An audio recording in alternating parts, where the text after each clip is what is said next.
You're going to love this. Trust me, what you're seeing now is my normal state. This is a Super Saiyan.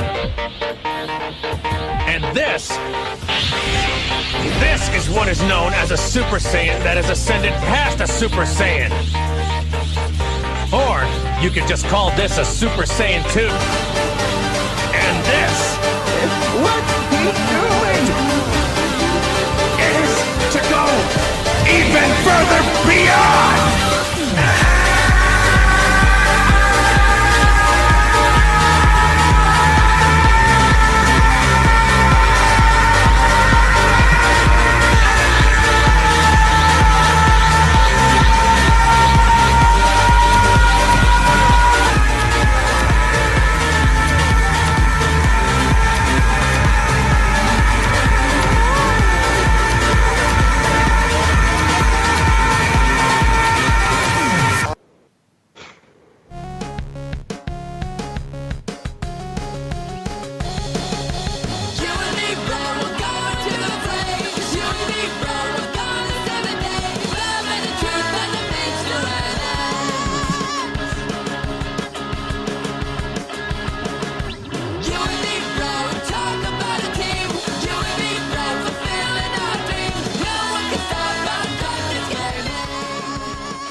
Hello and welcome. Right off the bat, we'll start with saying you need to watch the video version of this episode because I spent the majority of my day making that 1-minute video.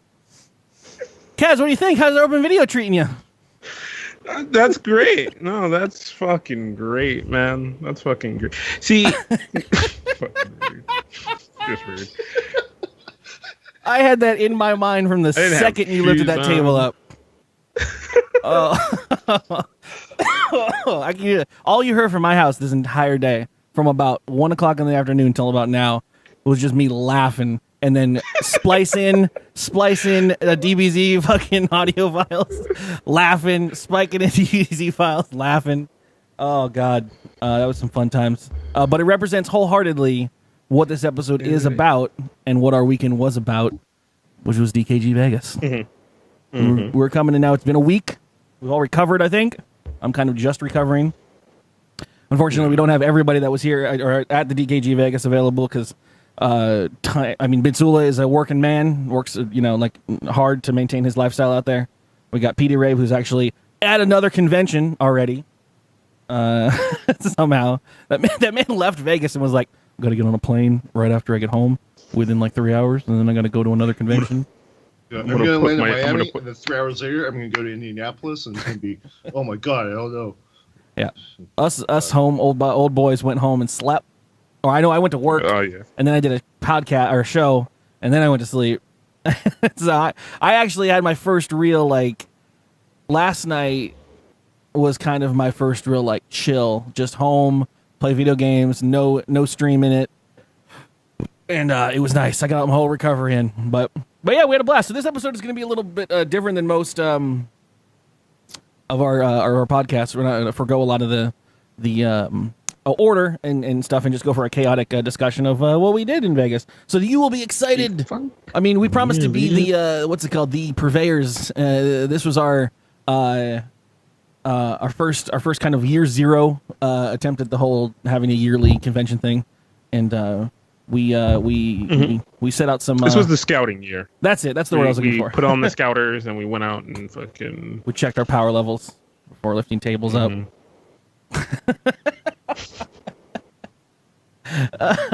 I've been doing it all day. 200 pounds of Italian marble. Oh, that table was. That table was. It was tricky, my dude. It snuck up on me. Well, because it started off with I slept on the couch next to the table, and there was a moment at some point where I was like trying to get comfortable, and I moved my leg over and it hit the table, and I was like, oh, and I just did one of those lazy things, and I just I hooked my toes into it, and I went to just push it with my body, and I was like, huh. And I was like, the fuck? It's not moving. The couch moved back further. I was like, what the fuck? And that's when I was like, Kaz, lift that table. Try lifting that table. I want to record it. I'm like, it's a fucking coffee table, bro. What are you talking about? And I was like, they had to pick up a coffee table. They had to get one of those in here for each of these fucking rooms on each floor. Yeah. Surprised the Fuck, dude. crossbeams can handle it. That shit was surprisingly heavy. I mean, I got it up though. It only took Super Saiyan level 3. Yeah. Well, Like there's that moment in anything, wherever you lift anything heavy, right? But you don't expect it to be that heavy, where you go, no, I got, oh, like, oh shit, like, do I just put it back down? What do I do? Like, You put it back down. I said I could, and then you just like, I guess I'm gonna have to sit down for the rest of the day. But yeah, Other things did happen last weekend, though. no, not at all. Well, so Right? I wanted to preface everything with that. This isn't. I've been saying this throughout the week as I've told random stories throughout times where people have asked. But I don't want to ever focus it on the fact, like, we're going to be telling a lot of stories about what, like, was fun and everything, but don't ever take it as, like, oh, shit, I wish I was there. Like, I do wish you guys were all there, but, like, focus on the positive of being there next year and us doing shit all together at that point. Because all this is trying to convince more of you guys to, like, actually prepare and we can make a date. Like, I knew this year was a lot of, like, where's the date going to be? Oh, I can do these dates. I can't do that dates. And then it just kept going month to month after month. And we were like, we just got to solidify on a date. Otherwise, we'll never do it. So we made a date, and that worked for some people, and it didn't work for some other people. Because some of us are more flexible than others. Some of us have school still. You know how it goes. Yeah. But yeah, it was... so it ended up being good, right? Because we ended up using it to kind of be like, well, let's see, just because a normal kind of DKG thing is like a bunch of people show up at a thing, and then we're like, all right, everybody's here, let's try to do a thing. Okay, what can accommodate 20 people? What can accommodate 15 people? What, you know, like, of however many of us show up. So now, next time we go to Vegas, we know what things can accommodate everyone. We know what things we'd be like, hey, if you enjoy this, you can come. It'll be a fun little event.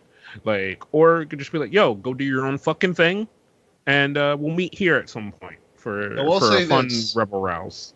I will say that it's definitely different than being at a con, because at a con we were all kind of within walking distance of all the different things that we wanted to do, and there was usually like about 10 or 15 or 20 people.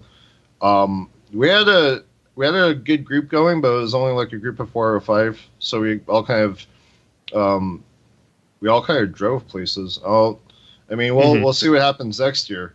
But yeah. Definitely having everyone in one car going to the same thing made things a little bit easier. Well, I started to, when we originally started playing, I kind of started to freak because, like, whenever there's been an issue where we've had just an unmanageable group of people, or it just wasn't possible for us to do certain things, like, I would always fall back on the fact of, like, sucks, guys, but hey, there's the convention that you came for. Go do that. Like, it was never a burden on me, because people come in and get to the group and they'd be like, shit, I'm like, shit, we can't fit, we're going to meet with these guys. They've already got 10 people in their group, and we can't fit 20 more in this poor restaurant. Like, sorry, guys, we can't come to the event that I'm going to right now. We're only bringing in, like, the 5 of us. We could just be like that Asian family at the noodle restaurant and show up with fucking 15 fucking 37 people. You know, is that the first story you want to tell? No.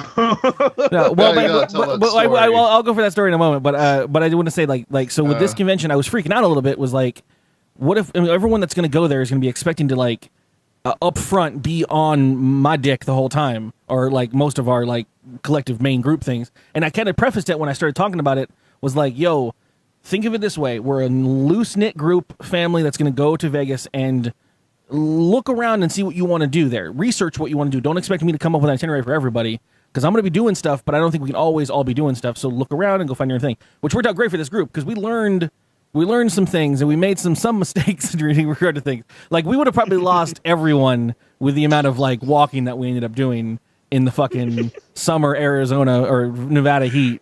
Like, I think, what is it, like Sunbun clocked us at, like, a fucking marathon at some point with the Fitbit. Like, we were a little bit north of a marathon, and even at night it was probably no cooler than like 85. Yeah, and we got lucky too, because it was a little bit rainier and cooler than it was supposed to be. But yeah, we went. There were some days where we were like, yeah, we'll just take the fucking tram, and we'll just go north 16 miles, and then we'll walk back to where we need to be. It'll be great. Like, and like, my fat ass was not having it. Like, it was bad. I will say the one scouting thing we did figure out. The Orleans is our fucking place, dude. Absolutely. It fits the DKG bill to a fucking T, dude. Like, I mean, some of us down are to some sand. of us are Bellagio people. Some of us are Days Inn people. We can all get to a little middle ground at the Orleans. Like it's a Goldilocks place. It really is. Yeah, it's great. I mean, the slots were evened out. It wasn't so bougie. It wasn't. There's a fucking Fridays, dude. There was a TGI Fridays in it, so when you lose all your money, you can still feel like a king. Okay. Went there twice. Endless apps, bro. Like, Oh Lord. Did you guys pay $55 to get into a strip club? No, Parunga. No, it's not a. No, we don't do. I had I a mean, free internet, baby. that's Curly would punch every white girl in the place. Oh man, I don't know. Drunk and me got mad at some fucking white girls. Like, I don't even know anymore what was so angry. Like, they were just fucking like vapid, and I don't even want to judge because I don't know them at all. I just know that I got angry, and I had to like. Why did I get so angry? God, I don't even know what it was. Funny. It was pretty funny. So, well, I mean, our way we did it, we kind of taste tested the waters in all types of hotels out there. We did a strip hotel for the first 2 days at Bellagio. It was amazing. I mean, as you imagine, it's a 5-star, I'm assuming. Like, we had fountain views, and we had fucking men bringing us pillows and cots, and the one guy just brought up a bed. I was like, here you go. That actually happened. I expected like when someone asks for like an extra cot, it's like a fucking like a prison hammock, and they just bring out like just like it's like 3 sticks and a fucking like sheet that goes over it, and you're like, here you go, here's your cot, here's your extra bed. But this man pulled out like a full on fucking like twin Tempur-Pedic fucking mattress, and he was like, "Do you want me to set that up for you, sir?" And it's like, okay, whatever. Like, it was pretty badass. All of this is true. But then you get to the Days Inn, and they're like, what, you wanted fucking water? Like, you wanted your doors to lock? Like, I don't understand. There were definitely, like, every hotel on the spectrum of Las Vegas hotels was hit. Yeah, and I liked that though. Like I liked. I went and visited Sunbun's room at the Bellagio. It was nice. It was a good place to take a nap. Well, He had a great view. Specifically, too, we can now bed. much more accurately answer questions about next year when people come up and be like, "Hey, what hotel should I stay at, or where should we go, or what should we do?" Because, like, obviously, we're all not going to be. I mean, we could try, but we're may not all be in the same hotel, or it may not be the same speed for everybody. Because, like, if it was me and I was just a small part of things, like I would be that guy that's like, yo, cool, everyone's going. Like, yeah, I'm going to be in the Days Inn right down the street. Just, I'll wake up and I'll pop over in the morning. That's more my speed. Like, I mean, it's like, it was technically like $39 or $49 a day or whatever there, which was like, and it was prime time. Everything else was sold out and it was still that cheap. Like, fucking hells yeah. But yeah, no, Jason Snern, Las Vegas is fun. That's the beauty of it. I honestly had more fun than I even thought I would. Like, I'm not a big gambler, not a big like over the top decadent fuck. Even like when you're at a place like that, like I still look for the thrifty things, and I'm not a big I'm just not a decadence kind of guy. Like, it doesn't work that way for me because I'm poor, and and so I was like, yeah, cool, Vegas, like we'll do the things, and I honestly had a nonstop fucking blast from start to finish, like and we know where to go, we know where to take everyone, we know where to find Rick Springfield. We know if you need to get a free car. Oh, okay. You want to right. start from the beginning? Anything else? Yeah. Airports. Met up with Sunbun. Mitsula picked. No, you drove us to the hotel. Oh, I got a rental car. They tried to upsell me to a Corvette. I thought it was $15 a reservation. It was $15 a day. I wasn't having it. Also, a Corvette seats like 2 people, and we were not 2 people. Because the car was definitely beneficial. It wasn't necessary, but it was super beneficial for when we wanted to go out and do our own thing outside of Mitsula's grace. And then we also realized, though, once we hooked up with Mitsula, how not fun it is to stick 5 people in in a car. 5 adult grown Five men. people in any car is not a comfortable. And when you have a Unless really fat dude, it's a not. Kia Soul. Even the Kia Soul would have been pushing it. I mean, there is leg room for days in the Kia Soul because we removed everything that would be in your way. Yeah. By the good grace of our Lord the Savior Nikon, we had a 2018 Kia Soul, and it was white. It was a white 2018 Kia Soul, and this matters because of later events. Yeah. So Sunbun got a Kia Soul from the rental place, and it kind of became its own character because we weren't sure if we liked or hated the Kia Soul, but we just kept like making these half-assed praised comments about it, like when you want to speed up. It seats 4 people. Yeah, it seats 4 people. There was that one time there's it's Android, whatever the thing that connects to the Android and makes your car go. Fuck that fucking Android pass-through shit. Like this, all I heard from it, and you can't deny, all I heard from it was, "Oh, cool, that's a great comment that you just made. I'm gonna try to ask your phone about that." And then you never hear from it again. We spend a lot of time as you know on the show, we like to play Hey Alexa. So the Kia Soul has a Google pass-through, so you connect your phone and you can go, "Hey Google," which it responds and it goes, "What do you want?" And then you ask it a thing and it goes, "I don't really feel like it though." Well, so what it's doing though is, and correct me if I'm wrong, but it's like a handoff where the car is doing the voice interpretation. And then it's like, so like if it gets the command, which isn't your normal phone's responsive way of asking or answering, it goes, "Let me see if I can get that for you." And then it goes to the phone. It's like, "Yo, this guy wants this. Is that cool? Can you got that?" And then it tries to come back to you. But it's like playing telephone with your telephone, where like it's taking your. It's like, he said Bellagio. I think he said Bellagio. Do you got any answers for bulimia, Bellamio? Bologna. Do you like directions to Italy or Paris? I think he's speaking in change language settings to Italian. At some point, Curly wanted to hear Daft Punk or some shit, which was the best one, right? And he's just like, "Play Daft Punk," and it's just like 98 Punk. We're like, "What?" You got a word. Close enough. Daft by Punk or whatever. Yeah. Oh yeah. It was a song like that. It was like. Daft by Punk. It's terrible. But also, so I'm gonna just go through this thing, right? Because of Sunbun, I now have like 80 fucking players cards to like 9 different hotel and casino locations all over the great fucking Vegas area, and I'm probably gonna have more next time. I got to explain to it is because you and me both at the forefront were very much like, "I ain't doing that.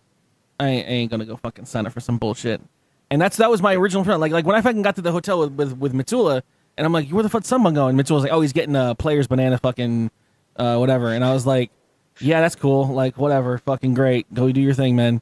And then like there was this moment where Sunbun was just fucking the golden god of gambling, and I think Kaz and I just like fucking ducklings just huddled up and we're like, "Yo, whatever he's doing, I'm gonna do it. I'm gonna do it at the same time. I'm gonna figure it out because I'm just gonna follow in his footsteps, and I'm gonna get all this money too." So I was like, "All right, sign me up for the car. What? Someone got the extra bonus? Okay, I'm gonna get the extra bonus too. Yeah, give me what he's getting."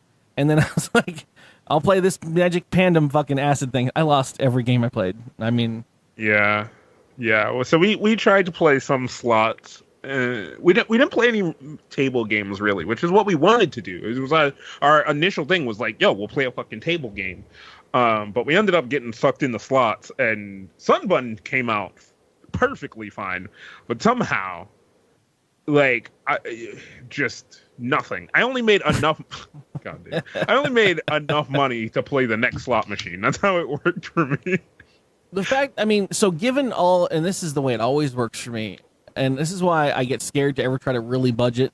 Because if I really budgeted what I wanted to, what I was okay with spending, and then stuck to it, like, so there were certain circumstances that happened with like hotel like fees and whatever, and not fees but holds and shit. Like when I walked out of Vegas, I had $6, like, And so if I had fucking gone any sideways on anything at any moment and then like, or any further than I had actually just decided to arbitrarily stop, I don't know. I have some weird like sixth sense where I always end up just enough okay sometimes that everything works out in the end. I mean, because all my money came back to me and everything, but it took, I don't know, 5 days since we left Vegas before that all fucking cleared itself. It's just the that hotel takes a hold on your debit card, so they're not taking all of that money, but they're holding it in case you did charge like a bottle of water to your room for $18. Yeah, or they find a giant turd in the fucking bed or something. Not saying that anyone turded in a bed, but no, we're not that gross. We're gross, but we're not that gross. Well, Bellagio. So Bellagio was the first night. We went out. It was kind of me and Sunbun's first night there. We were earlier than everyone. PD flew in that morning, and Mitsula was, I think, off work. He just came back from visiting his family. So we did a little gambling. I think that first night I was up. I actually got up like $180 or something, and I was feeling good. I was like, cool, you just got to spend a little money and then feel out the machines, and you make a bunch of money back, and it's great. It's going to be a great fucking weekend. And that's where I was all high up on table stuff. And I was like, yo, let's go fucking just put some big bets on a couple short tables. But by the time we got to the point where I was trying to not bleed out to the slot machines, I was like already like, I'm not doing any big bets anymore. I'm not doing anything big. No $5 fucking roulettes, no fucking $25 pull coin machines.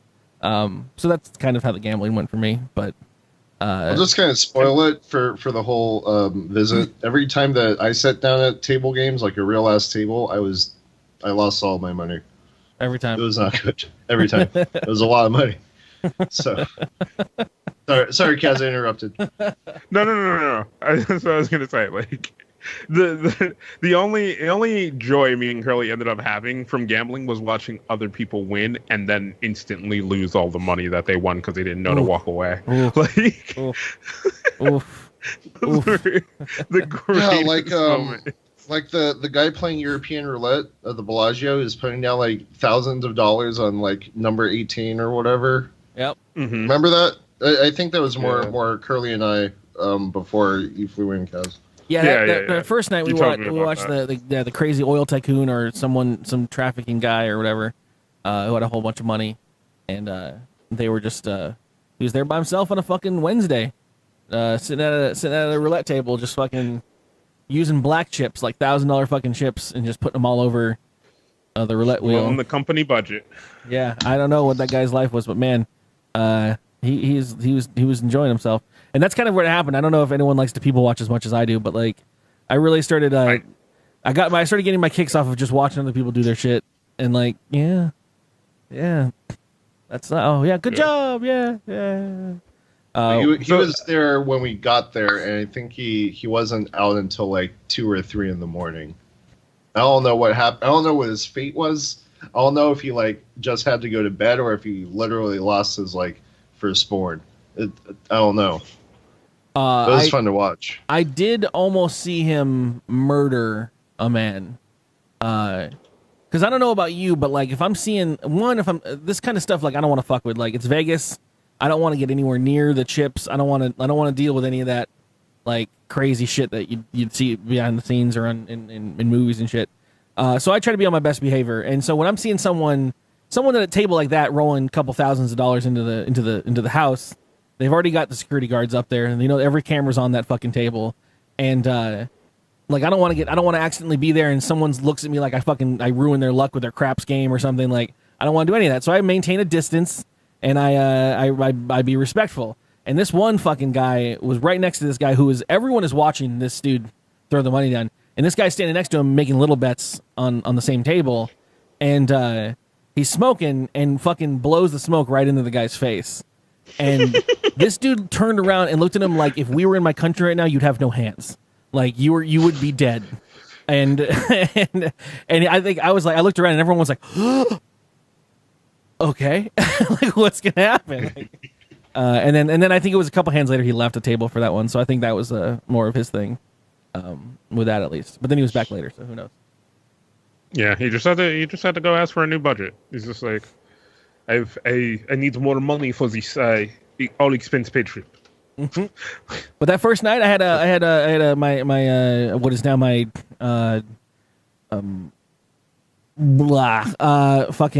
tradition in Vegas is to, you know, draw a nice tub and and drink in the tub. If you know anything about Curly, is fucking Curly just likes to sleep in hotel tubs. A good or tub tubs in general. is A good tub. A good tub is the most back supportive. Like if it's got the ramp and it's got enough room to fully lay out, a good tub is the best bed I've ever had. Okay, like it is so nice for the back, and you can chill. And especially if you actually got a good tub and a nice bathroom, you roll. You know, I never take baths. Like that's a strictly vacation kind of thing. And man, oh man, this thing was a whirlpool tub in the Bellagio, and it had a window with view of all of the strip and the fountains. And I sat in there like, because we came in. Even after having a full day of, you know, it was flying, or I did work and then flying, and then got to there, and we still gambled a bit and hung out, and then learned that we weren't going to do hotel cocktails ever, and and then went and kind of went to bed, and I was like, well, it's already 3. I'm just going to sit in here and you know, sit on the internet and fucking play a little Hearthstone and make a drink. So I had my drink making station next to the whirlpool tub, with my view pointed out the window. Like I was having a good fucking time, and I can't express how fun it was. But then you wake Flashing up, all of Vegas. Everyone in the Cosmo was like, "Hey, look at this guy. He's he's shaking his junk." I have no shame. Yeah, I'm a chubby dude, but I'm on vacation, and y'all seen it before. So if you don't want to look at my peep or my beep, don't look at my window. I'm enjoying my view. Okay. Other things. Missoula took us and Petey to off-strip Asian burger restaurant, which is really good. It had like, so it had a bunch of big screen TVs, and like we got a katsu burger or like a pork burger or like, you know, whatever with hoisin sauce, and it was really good. I think it was called Fugu Burger. You should check them out. Fugu Burger. It was like a fucking converted Taco Bell or whatever. Like it was a tiny. Boy, it was definitely a Taco Bell of former life. The more we do this too, this is the beauty of it. Like the more that we do this, the more we can find the stuff that Missoula showed us. Right, like the tiny. But this is such an unassuming place. I would have never stopped there. I would have never been driving by and been like, there, everyone, let's go.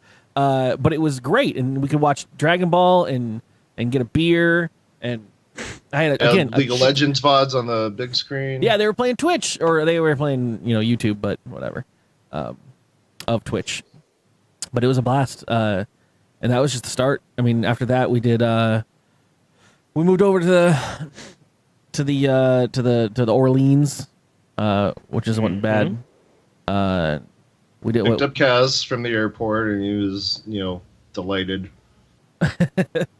Yeah, we had picked up Kaz and got the whole group at that point. I was in a good mood, bro. What the fuck? He flew in that morning. We picked him up in the Kia Soul. In the Kia Soul. Well, 2018 Kia Soul. I learned Kia Soul. I learned halfway through this event that the majority of places don't care about open liquor anywhere. Oh, yeah, that was the great thing, right? So we had this whole plan on, like, all right, how are we going to hide the fact that we're just walking through the streets drinking liquor? We'll keep these bottles. We'll keep these water bottles. I'm going to buy a Monster can and just fill it with nothing but vodka. And, like, we're just like, we're great. We're covered. And then at some point, Missoula's just like, oh, yeah, no, just walk around the street, drink whatever you want. And it's just like, you could hear the shattered glass in our minds go, oh, but well, because we had all these plans.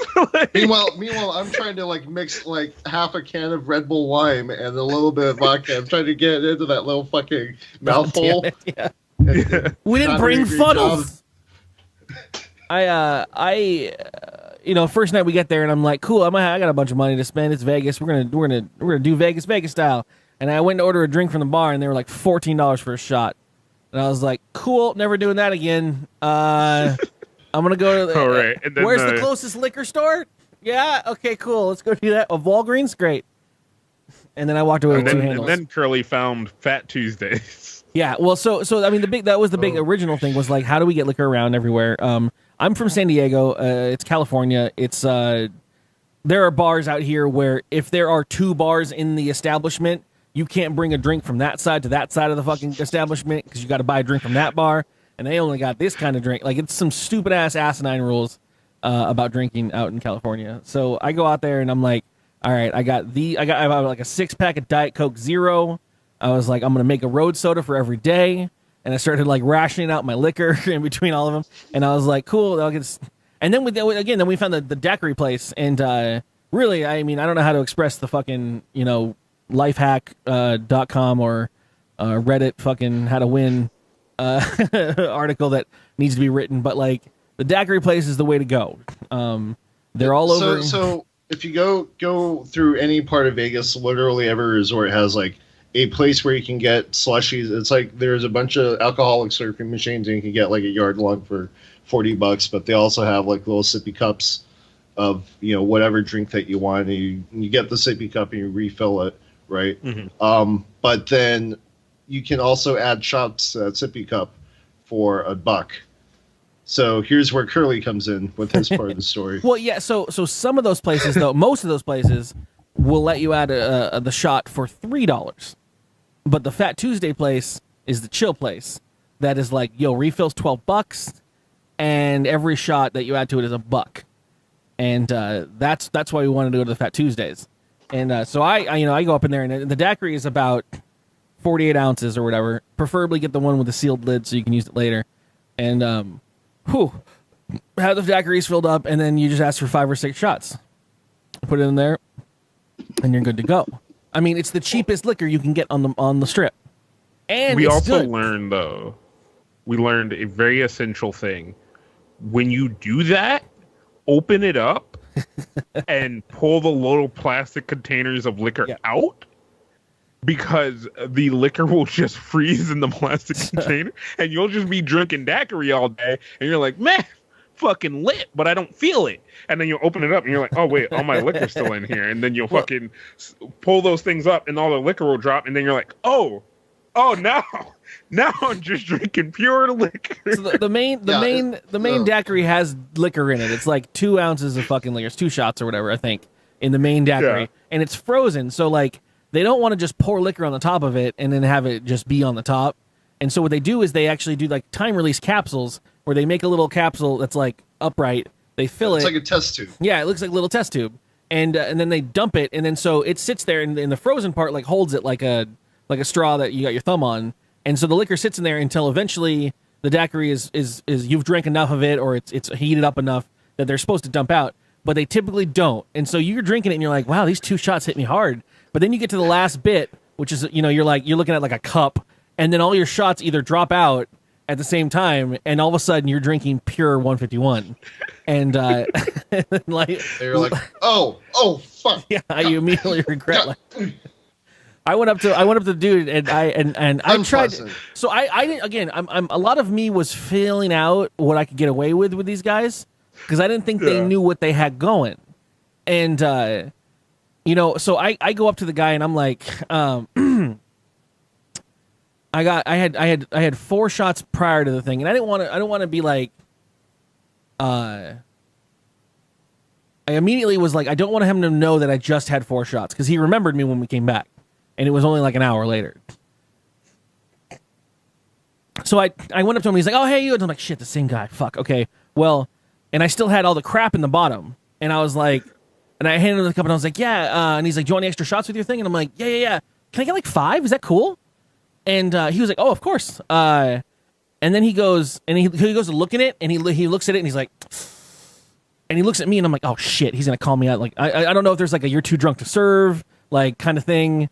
And he looks at me, and he's like, and I'm like, oh, just dump out whatever's in there. Don't even worry about it. I'm like hoping he doesn't count, like just dump it out. And he goes, man, I don't know, like it looks like, and I was like, I thought he's gonna catch me out, and he's like, looks like 3 of these are still full. You want me to add these to your 5? And I was like, yeah, bro. And he's like, cool, no problem. And I was like, fuck yeah, this is great. I love Vegas. Like, this is the greatest thing in the world.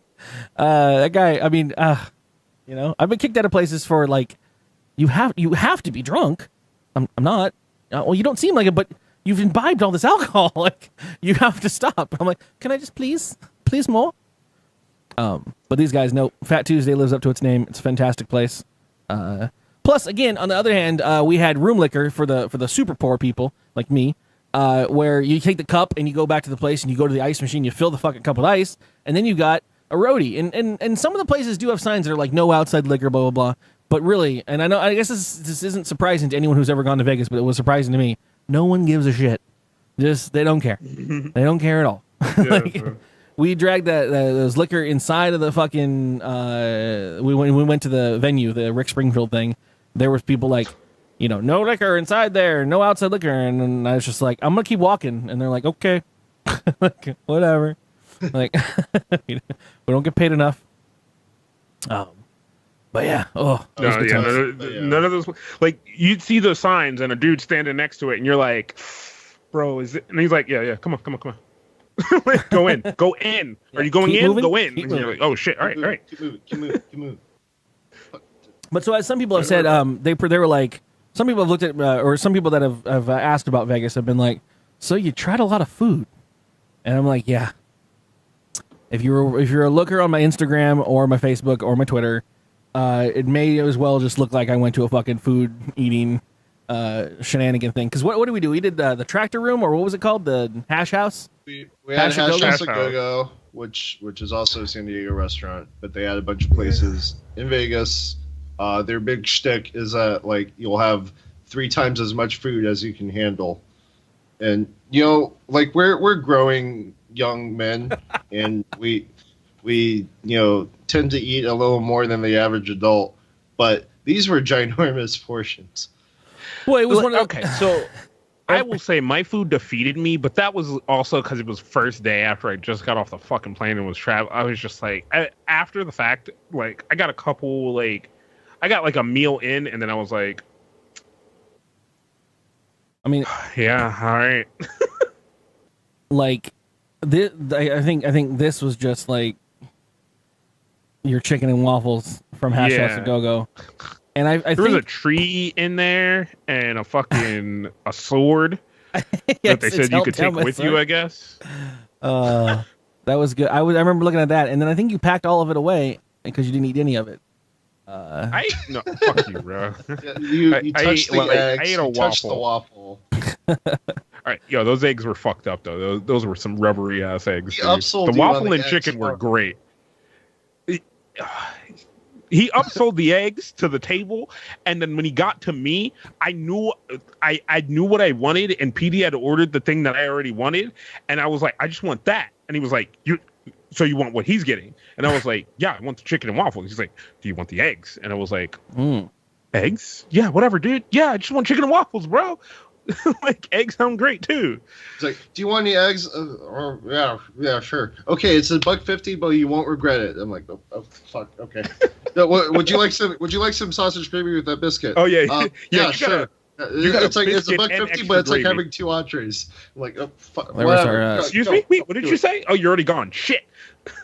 There's the Bellagio fountains there. There's our first night with the kids, and so it turns out. That was the first drink. Walked through Caesars, and they had a statue of the boobies. And there's my bathtub shot. As me enjoying my Bellagio fountain bathtub ride. Can you not see the face of content? This is as happy as a man can get in life, right there. I'm fucking dream daddy. Dream daddy. I mean, really though, this was my morning view though, as I was sitting in my bathtub as the sun came up out that window.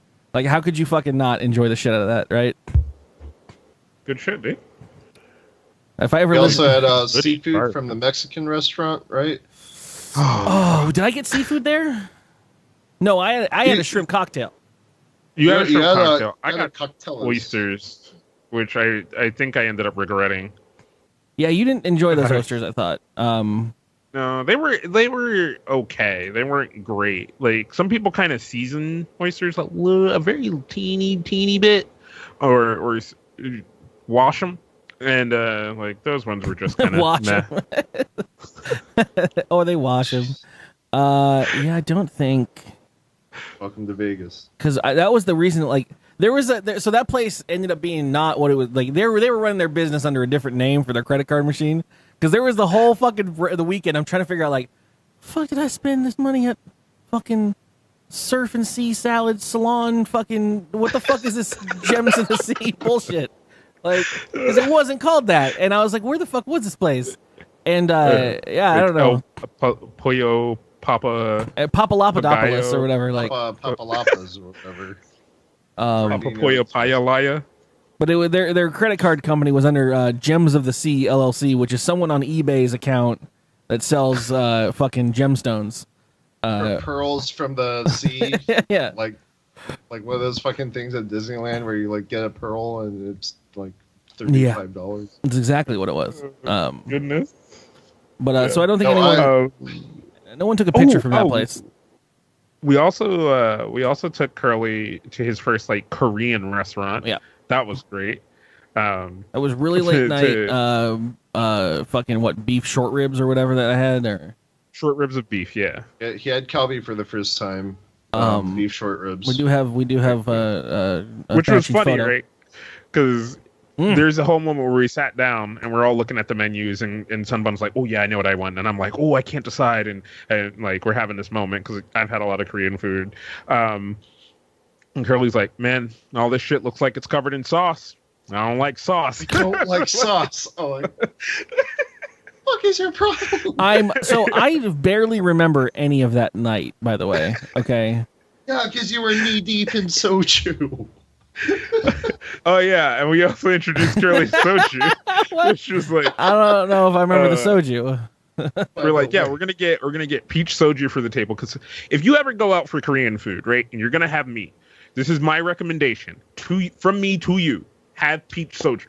Even if you already know what soju is and you're used to having, plain fucking soju, have peach soju. If you're gonna have meat, it goes so well together. It is so good together. Come with us next time, Schnurn. Yeah, but the best part of it was like, Curly had a couple sips of the soju and he's like, "Oh shit, what the fuck? Can they serve this? Can you just serve shit like this? Yeah, I need another bottle." It was like a 17-year-old like clean shaven, well like done Korean. Oh, he was a child. He was someone's baby. Yeah. Kaz was flirting with this underage fucking kid. He was not underage, dude. Stop. You're gonna make it sound worse. Fresh out of middle school, this motherfucker working hard for the family. He was of age. I was never on this podcast. Working hard for the family, trying to just make ends meet, and he's getting hit on. Gentleman getting hit on by all the fucking Tom, Dicks, and Harrys that walk in the fucking store. Little fucking Boku, just trying to make the days end. You can't say these things that you're saying. You can't say this on the internet. But when it came down to it, Korean. What I do remember is that the Korean place was amazing. I'm a big fan of appies, the appetizers, or whatever you want to call it for the Korean stuff. We didn't even order food yet, and they just had fucking whole bunch of shit just to eat, and I was like, I'd have been okay with chips, yo, and you got fucking steaming meats and fucking dips and shit, and I'm like, I didn't order that. I didn't order any of this, but I'm gonna eat it.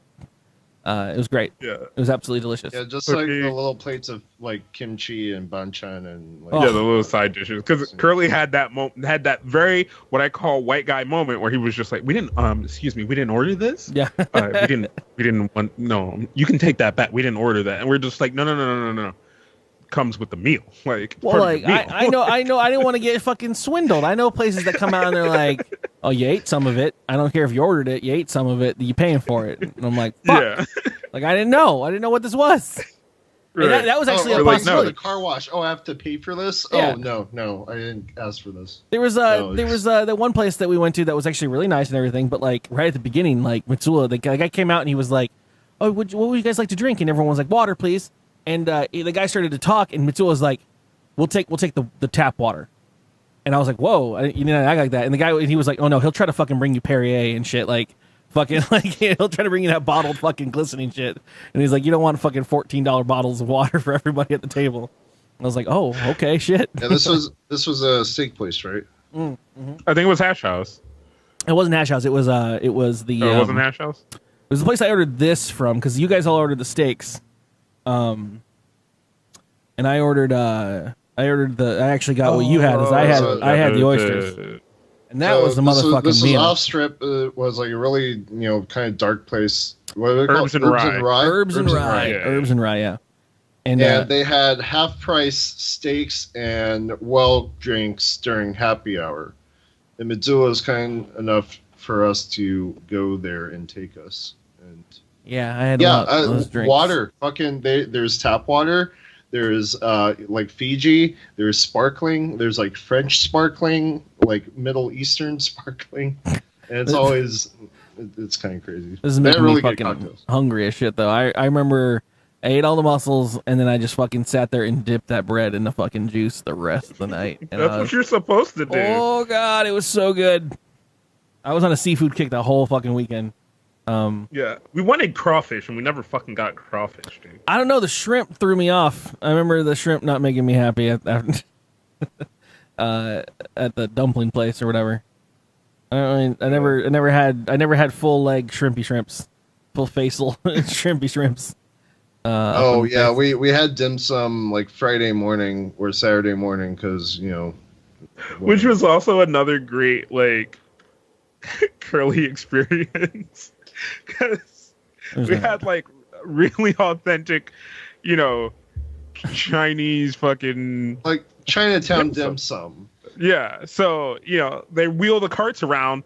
They yell at you and you yell at them, and at some point you get food, right? So like Curly's just like, it was 9 a.m. Where's the menu? So me and Sunbun hand Curly the menu, but me and Sunbun are on the lookout. We're like, what's that thing? What's that thing? Sunbun's like, you want that thing? I'm like, I don't know about that thing. Ask her to come over here though, and he's like, come here.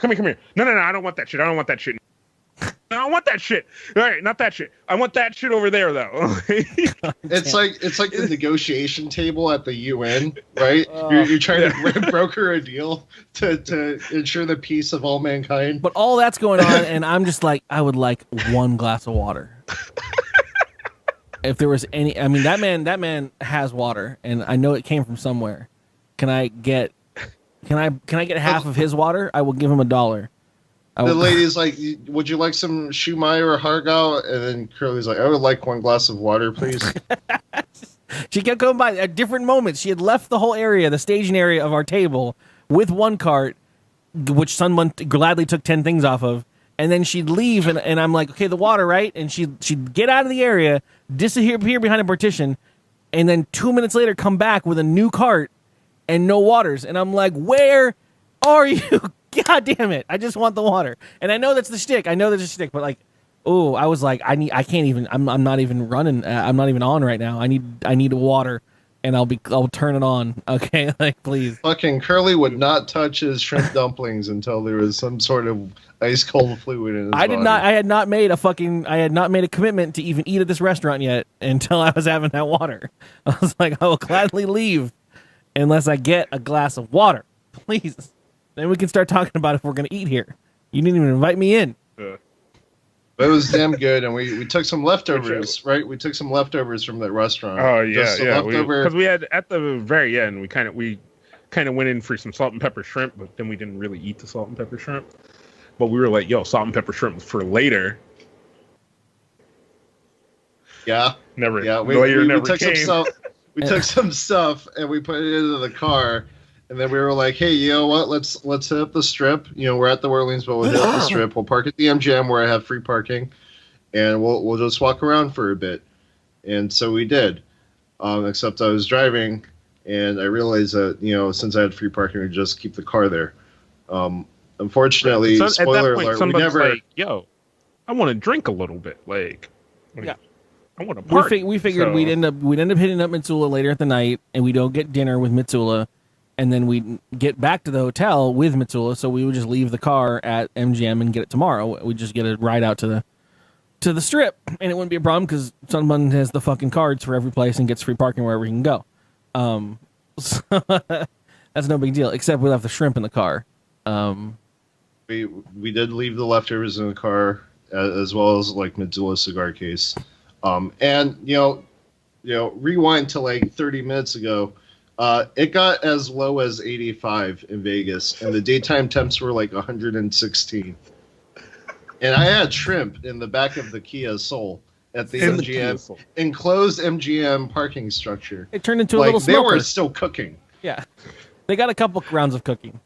There was a slow cooker in the car. The Kia Soul slow cooker was pretty good. Oh yeah, if you Koreans love it.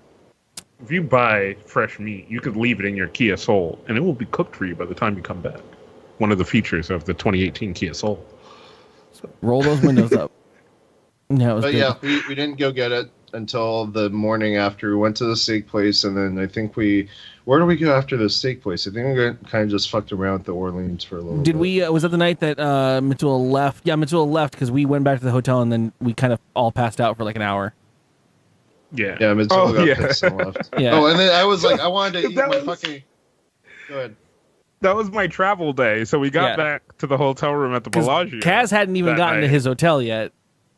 Yeah. And it was still had his bags. We had been out like at that point all day, and I was like, man, if we sit in this room for more than taking a nap, I put it out there. I we poured were in there for more than 20 minutes. I poured myself a drink. I sat in my bathtub, and then next thing I knew, I was out for a while. Me and Curly passed the fuck out. Yeah. Fucking and there were a couple moments where like spooning in the bed. I didn't even know that happened because I laid on your bed for a minute because we were all talking about like, oh, what can we do now? And Curly was like, I'm gonna make a drink, and then we'll figure that. You guys figure that out. Just let me know. You know where to find me. Fuck out. Right. Well, so that's the thing. Let me know. I've expressed this before. I will get my naps in when I get my naps in. So it may look like I'm dead asleep, but if you're like, now it's time to go, I'm like, okay, I've been ready this whole time. I'm not going to throw away the opportunity of sleeping for an extra 10 minutes. So I'm going to pop in and out of existence. But you just tell me to go and we're good to go. Yeah, but then Kaz fell asleep. PD fell asleep after I had left to get plastic silverware at the Bellagio, which is another story in of itself because I was like, okay, they'll be happy to bring me some silverware. So I called room service and they were like, hi, I'm in room such and such. Could you bring over some silverware? Just some silverware. It's fine. I don't want any entrees. I just want some silverware. No, Sunbun, you can't actually do that. Well, we can, but it'll cost you like $20. I'm like, okay, I that's fine. Where could I get some free silverware? Plastic is fine. I loved this conversation because I only got the Sunbun side of it, which was, I'm sorry, huh? I'm sorry, what? Okay, no. Okay. You keep that. Yeah, no. No, thank you. No, thank you. But where could I get free silverware? Where can I get some forks and spoons that won't cost me money? That is so weird. Okay, I will try that. Thank you. Out of all the things that they would do for you, like you'd think like a spork wouldn't be that big of an issue. I would just, like how KFC gives you like the whole like the package with the salt and pepper and the little like folded napkin and like the spork. I just wanted one of those. Somebody could have walked over to the strip KFC and got me one of those, and I would have tipped them like $1 or something. Absolutely, it would have been great. But instead, I was like, okay, I'll just I'll go downstairs and I'll go find some silverware so I can eat my hash house leftovers. And that's when Kaz and PD started cuddling. And then I got sidetracked and went to the slots again. It's in your blood. Because I was like, well, fuck, if everyone else is asleep, I'm going to get my groove on. But Zillow comes down and he's like, yeah, everyone fell asleep. Yeah, what did you... Okay, yeah. I would have been ready to go at any point. Yeah, same. Hindsight. But Matilda was like, hey, I'll see you later tomorrow. And I'm like, okay, fine, I'll see you later. And that was it. And then I think I went back to the room and fell asleep too, or something like that. Where did you get? Oh no! Where did you get the actual you fucking things from? I did actually. Okay, so I did get silverware. I went to the hotel gift shop at the Bellagio, and I was like, hey, sorry to bother you. Would you guys happen to have like a fork or plastic silverware or something like that? They're like, yeah. no, how many do you need? I'm like, just two of each, please. They're like, okay, cool.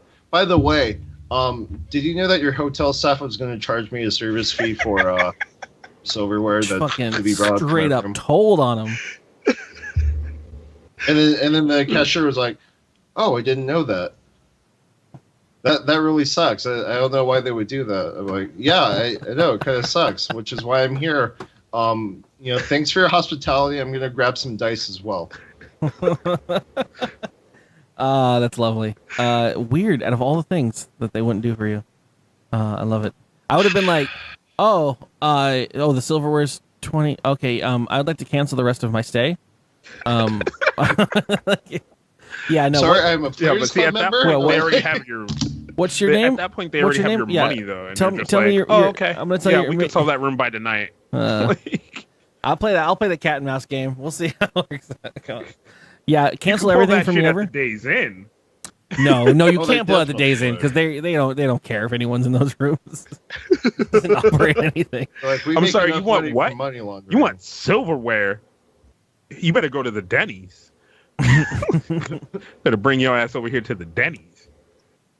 I think they take the But reviews. Yeah, we had steak and then we fucked around a little bit. We went back to the car eventually. We took the shuttle back to the Link, which is where the hash house was. Oh yeah. And then we Which- kind of which, we slinked our way down the strip through the fucking Jimmy Buffett Margaritaville casino, which Yeah. is really like a surreal experience because they had fucking Betty White slots. Betty White slots. yeah.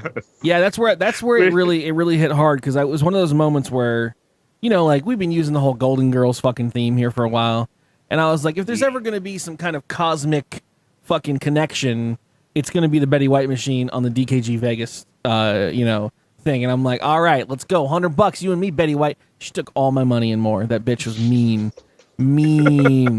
And I was like, that's what I was done. I was like, I'm done. Didn't stop me. That's where I was like, I'm done. That's where I knew it was over when Betty White fucking snookered me. Betty gave me $20, so it's okay. Yeah, well, you Yeah, did. Yeah, you went to the right hysterical. machine. You went to the lady that was I winning. think at some point though we all kind of came away with our favorite machines, right? Because like Sunbun found all the Frogger machines, which he any Frogger machine he found he set the high score on, which is fun. Like, Yeah, I the found Frogger out that machines, there's which weren't Peggle slot machines. Oh, Peggle machines, bro.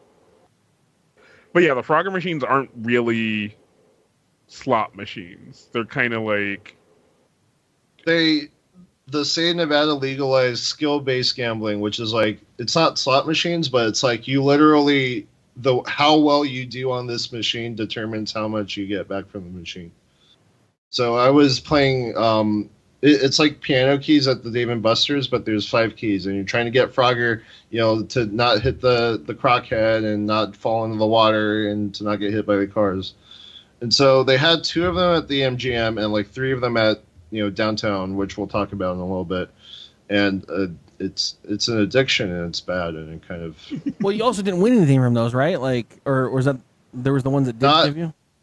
Not the MGM, but I got like a small jackpot at the Fremont Street one, which was I'm like, Yeah. okay, cool, it's worth it now. All of this is paid off. I wish I would have played the fucking Pac-Man at the place that paid out because I rocked that Pac-Man machine, even with the altered speeds and altered stats. But it was a machine that was like, "Thanks for playing. You had a good time, right?" And I was like, "Wow, you're just in demo mode, aren't you? you little shit!" Like, lied to Fucking me. giant Pac-Man machine. Yeah, it was There's a I guess to kind of preface it, there's this kind of video game themed bar at the Las MGM Vegas Grand. Strip's first video game bar. I think Brian Ibbett talked about it on TMS, but like it had the Frogger, it had like a bunch of like pong tables, Beer pong. and a bunch of like video roulette things, and They had giant Pac-Man. they had games where you could, it's a table and then there was, you fight each other in the thing, and it's all Right. just for fun. It was more for fun stuff than it was for winning wins and whatnot. They had like the giant Jenga blocks and whatnot that you can rent out and play with, and some NES Classic that I never got to touch. God damn it! I just had to drink there, Yeah. unfortunately, which is not worth it for me. I could have bought NES Classic with the cost of a drink. But, you know, whatever. They did have a DDR machine. Unfortunately, we didn't get to play it because every time we got to the DDR machine, we had already walked 13 miles. And my legs were not having that at that point. It was in the sun. Yeah, I was Yeah, we had to sweating. get new shoes. First day. Yeah, we found a fucking Ross and Curly bought shoes. Oh, which you can see in my Snapchat. For me, it was Snapchat stories. It started off as a half joke until I really realized it. I told the story to everybody that was there, but I had I wear these giant clunky tennis shoes that are not attractive at all everywhere. I used to wear primarily just every time I'd go and get new shoes, I'd get some kind of Chuck Taylors or fucking Converse knockoffs or whatever Vans has or whatever it was at the Ross that looked like the shoe that I usually wear, and I never thought about it. But then one day, a couple years ago, my boss was like, "Yo, your feet got a hurt in those. Like because I stand on my feet all day at work." And he's like, "Your feet got a hurt in those, like, don't you?" And I'm like, "I don't know. I never really wore anything else." And so I went and got a pair of shitty ass tennis shoes from a Ross, and they had giant fucking boosty ass, cushion and padding and everything, but they just looked like shit. I got those and I was like, "Oh my god, I'm like walking on a cloud. Life is amazing. I never want to not wear these." So I wear those every day at work, and I never really realized how much I got used to them until I tried them one day when we were going to go out to a club or we were going out to a show or something. I was like, "I don't want to wear these shoes there. Like, I'll wear my Converse." And I put them on my feet, and immediately, before I even stepped on the ground, my feet hurt. I was like, "Why? Why is there no padding in these shoes?" And I knew that was going to be a problem, but I said to myself, I don't really want to go to Vegas. Like, what if we go to some place and they're not going to let us in because the shoes are shitty? You know, I don't know. I'll just wear the Chucks. So I wore them to work and was like, all right, well, I got through this work day, and my feet don't hurt. This wasn't bad. Maybe, I'm just not as clumpy as I used to be or something. And so I was like, cool. I went to the airport, flew in the airport, and came to Vegas, and then we walked 13 miles.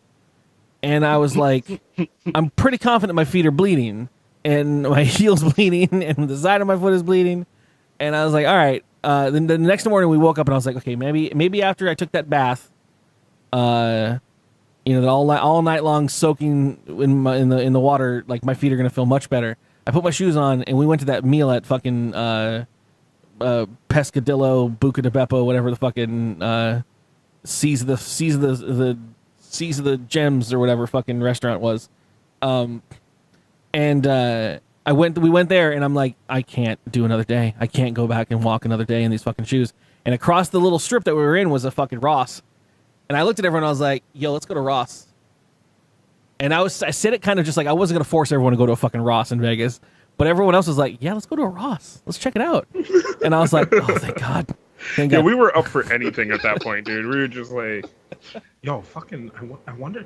We did the full tourist thing. Like, I wonder if the Ross here is different than the Ross near me. Does their Ross do the same thing my Ross does? Like, I don't know why. We were in full tourist mode at that point.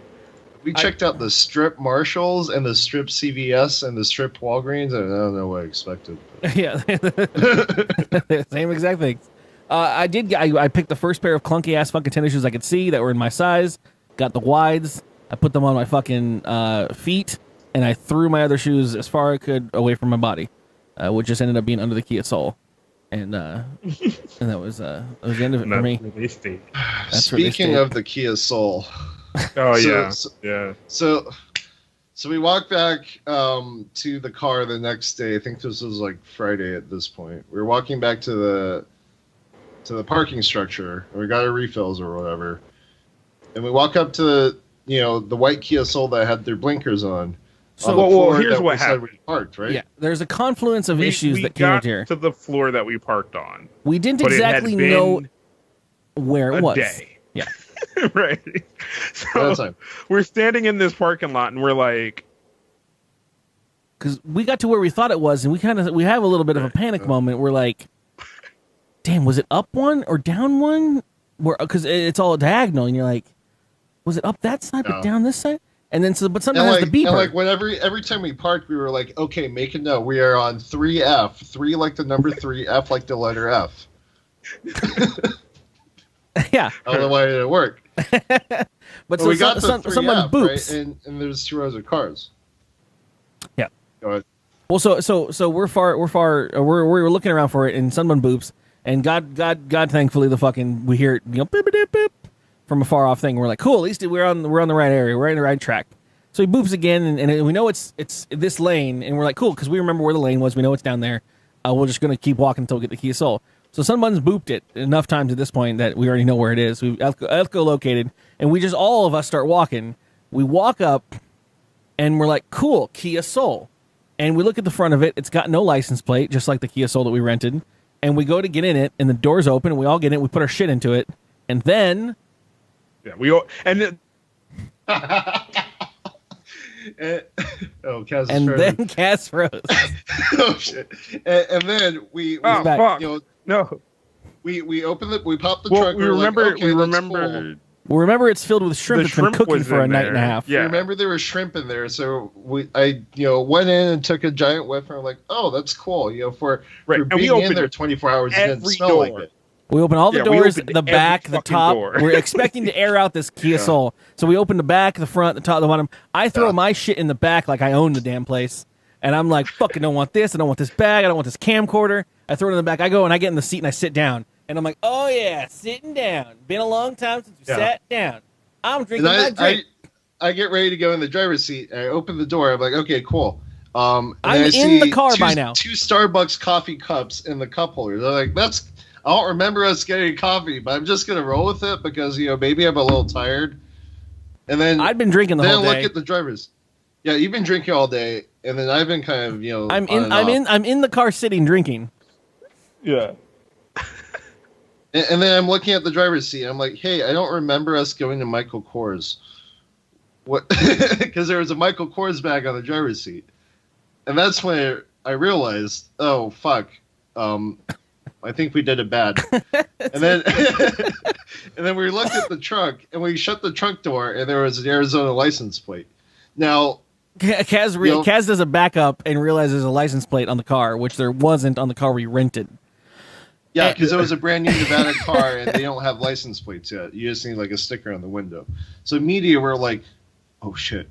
Oh shit! Oh shit! Oh shit! Oh shit!" I take the longest to realize it because I'm happy sitting, and I'm just like, "Did your key open this door?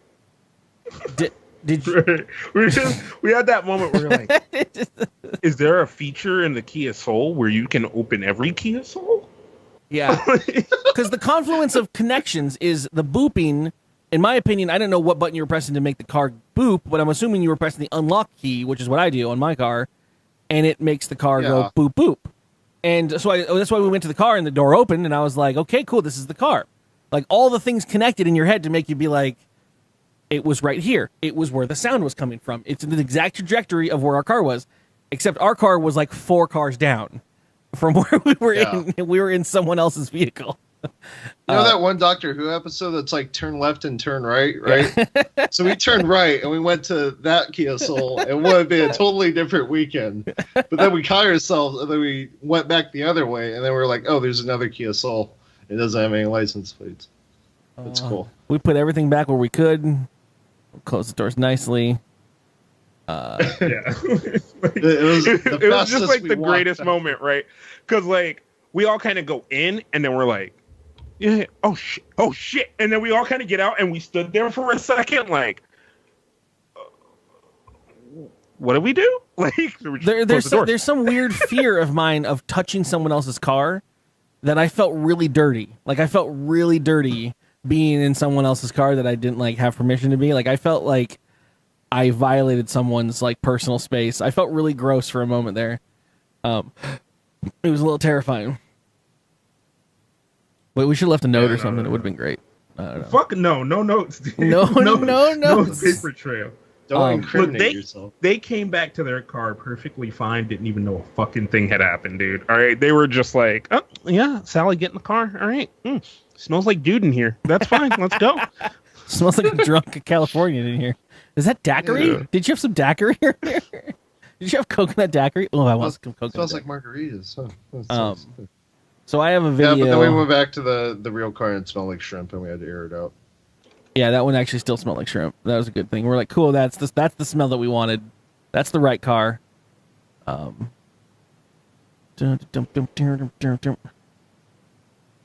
yeah, then we had food at what was it, Fat Troy's, and that was a weird, shitty like 80s or early 90s casino off strip that had like really sketchy security guard who really liked the wings at a Chinese restaurant.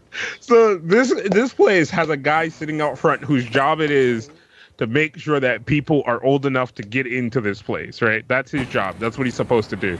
We walk up and he's like, "Hey." And we're like, "Oh shit," and everybody starts reaching for their shit. Like, no, it's cool, dude. But he's like, "You going to Fat Choice?" And we're like, "Yeah." He's like, "You gotta eat them wings." So we're like, "All right, cool." And Curly didn't hear the first interaction, so Curly already sees us, and he's like, "Oh shit, let me get my ID out." And he's trying to show it to the dude, and the dude's like, "You better eat them motherfucking wings." And he's like, "Okay." Like, is that what your job is to sit here and tell us to eat wings? He was selling wings, right? Yeah. Yeah. He was pushing them wings. And then he was mad when we came out and we were like, "Oh, we didn't have the wings." I'm pretty pissed. But we did have little sandwiches, little Asian sandwiches, which is nice. Yeah, they were good. They were so fucking good, dude. So fucking good. Like it was great. Like it ended up being a really fun trip. Like there wasn't too much crazy shit other than that. Also, when we went to Secret Pizza, that was the thing where Curly got mad at these. So there was a like line 2 for the a.m. Secret Pizza at night, right. And I was just tired. Yeah, so there's a line for the Secret Pizza place. I'm tired. Curly's tired. We're all tired. But Sunbun wanted pizza, so we're like, yeah, let's go get pizza. So we're waiting in line, and then we finally kind of break this corner, and we see stools. So I'm like, fuck yeah, this is where I'm waiting from now on, and like, because they're gonna get pizza, and then we're gonna head out. So I'm sitting there, and there happens to be these two lovely young ladies behind us, who are having kind of the most 2 a.m. uninteresting. 2 a.m. is when the clubs let out, right? And it's the Cosmos, so it's all just like, rich sorority 20-somethings or whatever, right? So my they're having favorite, the most kind of fucked up, like kind of just vapid conversation about. Can I believe? Shit Did you and believe life. what Mark did? Did you believe what Mark even Right. said? Like Mark, God, he's just the cutest though. But he just said the worst thing ever to me, and it's like, I'm gonna not listen to you anymore. So Curly wanted to make me the buffer, which I was. So I'm like, all right, cool. I'm the buffer. You stay on that side. I'll be on this side in between them. And I'm just kind of listening to their conversation like, Mark, that mother. Ooh, I swear to Mark, I swear to God, bro. I'll don't talk to Jessica like that, man. Like, yeah. So like they're having this conversation at some point. The line has to break, and I'm like, no, I'm not in line. Go ahead. And then Curly comes back like, what the fuck happened? They're behind me.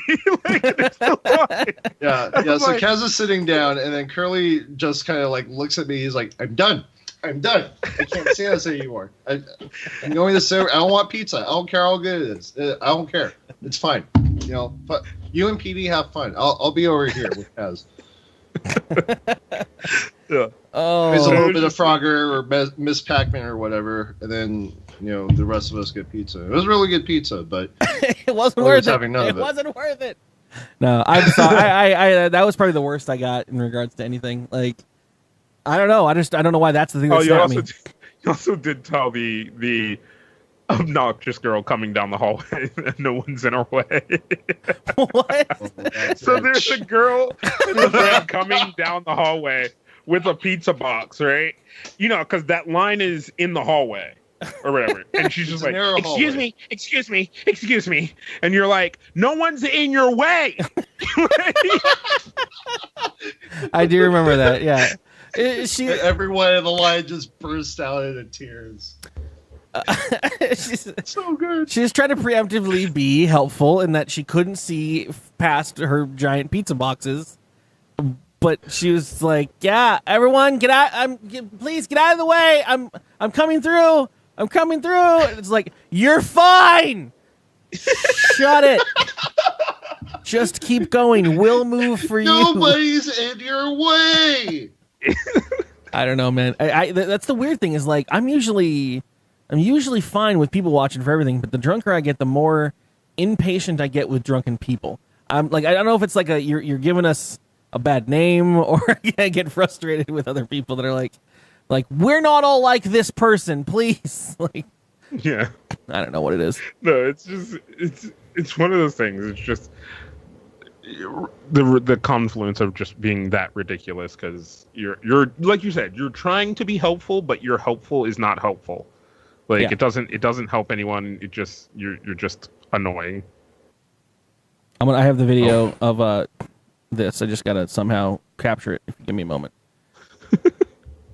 I'm trying to think of anything else. So I think a thing that will be kind of a landmark of DKG Vegas is the Pinball Arcade, the Pinball Hall of Fame, which was really, really fun.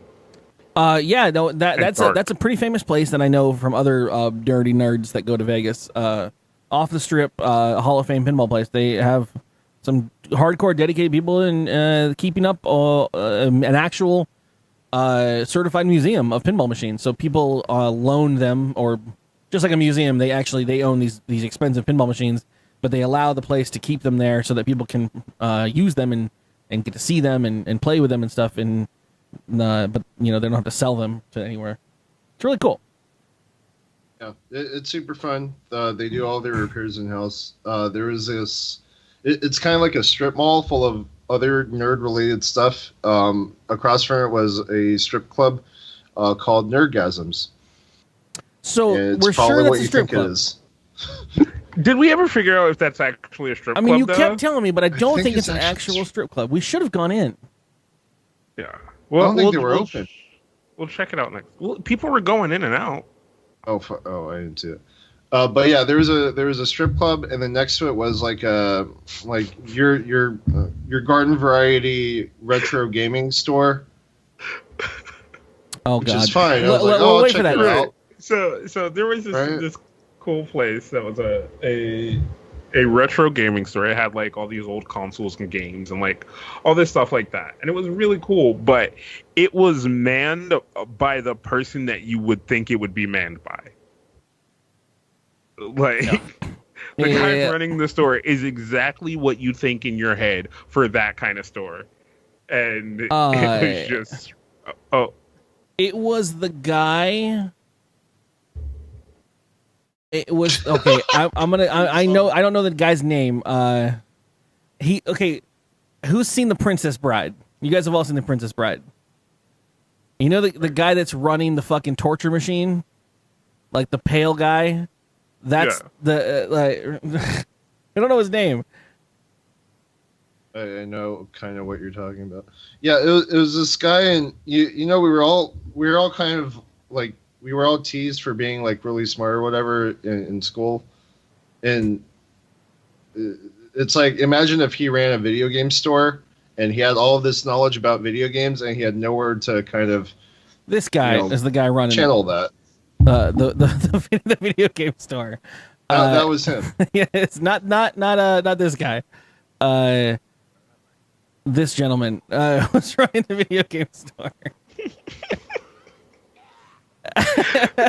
But he was really knowledgeable in video games and everything, and it was really cool. But it was just like you're trying It's to. like nobody gave him the chance to listen to him, and so like when anyone comes in, he would kind of just spew. So, do you know this Right. thing? Yeah, I kind of know. Well, okay, so what you probably don't know is... Well, so I asked him about an emulator cartridge, an SD card cartridge that runs on the 64. Because I was contemplating buying one, but I didn't know exactly how well its performance was. Emulating the Nintendo 64 in a Windows machine is particularly hard because in those days, a lot of the stuff that made the game run was actually in the game cartridge, not the hardware. They actually added chips to the games to make certain games run because the hardware wasn't capable of doing it. Super Nintendo had the same issue, but a lot of people that's easier to emulate because it's lower end stuff. But so that's why we have a Nintendo 64 here for DKG stuff, is because I literally can't emulate a lot of the games. Conker's Bad Fur Day is one of them for specific reasons. It doesn't work. as a stream thing. Beetle Adventure Racing just crashes all the time, and the graphics don't work correctly. So you need the cartridge and the real hardware. But if you have the real hardware, there is this SD card that will run the cartridge, and you put the games in the cart in the thing, and it runs into a menu, and you can load the games, and they run on hardware. And I was wondering, like, if I'm going to burn $80 in this thing, like, I wanted to make sure it can actually run and not be silly. And the guy had one there, and I was like, sweet. Like, how's that work, dude? And he goes, oh, I got it on a display model over here. You want to check it out? And I was like, absolutely. That's really cool. So he goes and hooks it up, and he's like, yeah, so you see, guys, blah, blah, blah. And he's like, well, so, like, you know, like, everything runs 1-to-1 like it normally does. And I'm like, sweet, exactly what I wanted to hear. And he's like, give me a hard game. Give me a hard game that's hard to emulate. And I was like, well, Conkers is the one I always go to, because that one I've tried a million times, and sometimes they work, and then they get to a certain part and they crash. And he's like, Conkers is like the easiest one ever. Let me turn it on for you. And he turns it on, and I'm like, man, you little fucking son of a bitch. Like, you gonna be like this? Like, you gonna come at me like that? Like, all right. Sorry, I didn't know the fucking super trivia of the fucking, you know, emulator scene, man. Like, I was impressed with it. And that's when I was like, I was already scoffing a bit. I'm like, all right, how much is this thing here? And I had just looked it up on eBay to make sure it was the same one that I was looking at, which was $60 on eBay. And he's like, we charge $200 for it. And I'm like, all right. I'll see you later. Bye. Yeah. No.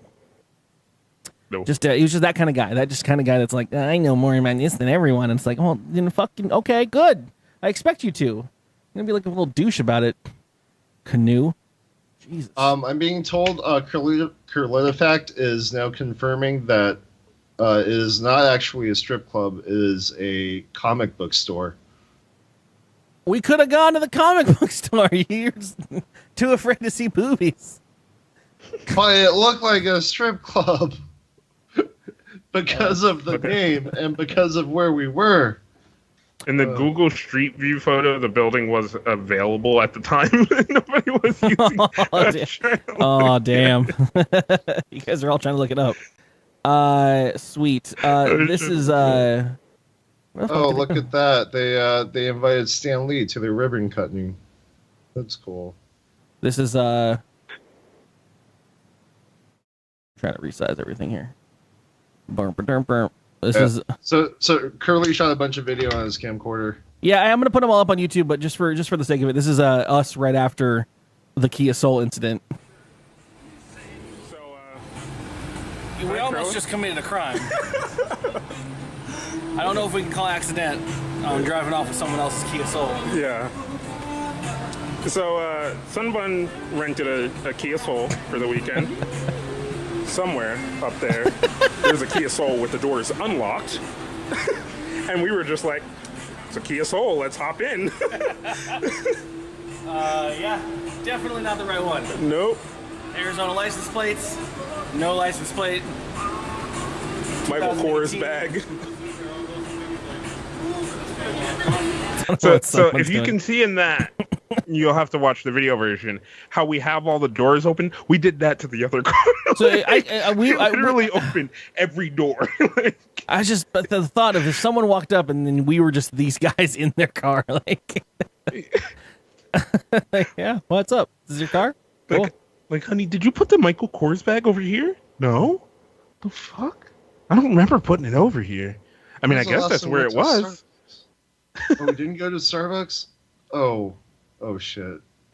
Dude, that shit was funny. So like, yeah, that's pretty. The only other, so we went to Fremont Street. That was probably one of the last things we did. We went and checked out Fremont Street, which is kind of the touriest of tourist places. And it's probably something I could probably not ever do again. Because like, goddamn, that place was full with fucking people.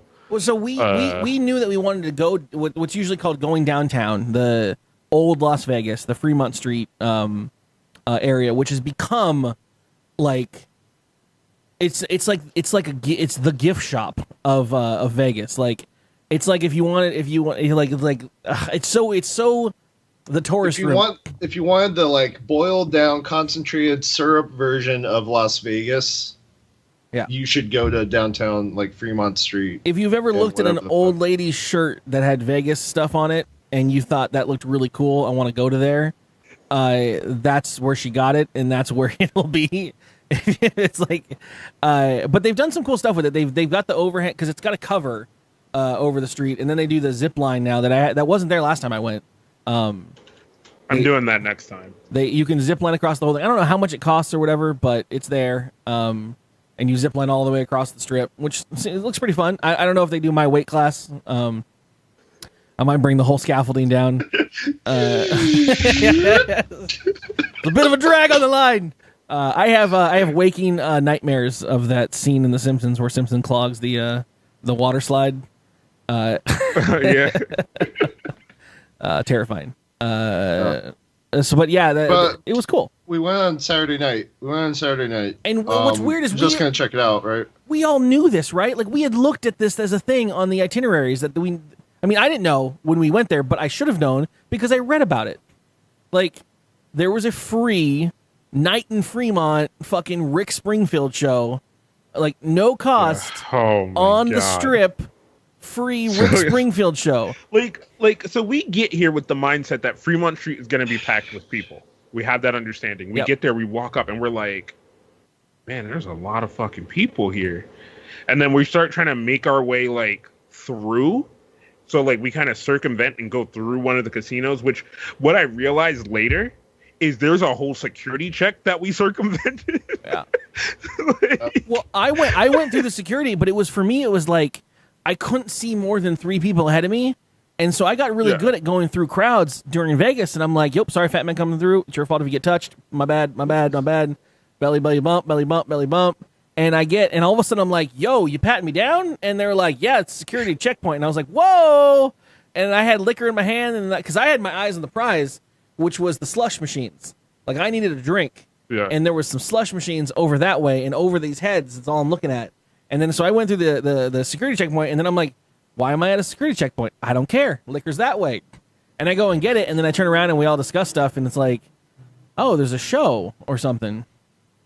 Okay. Like, let's go. Yeah. Let's go around this. So this is what we saw by the time we work our way halfway through the crowd, which is a girl dancing on a stage and then running over to a laptop, putting on DJ headphones, and then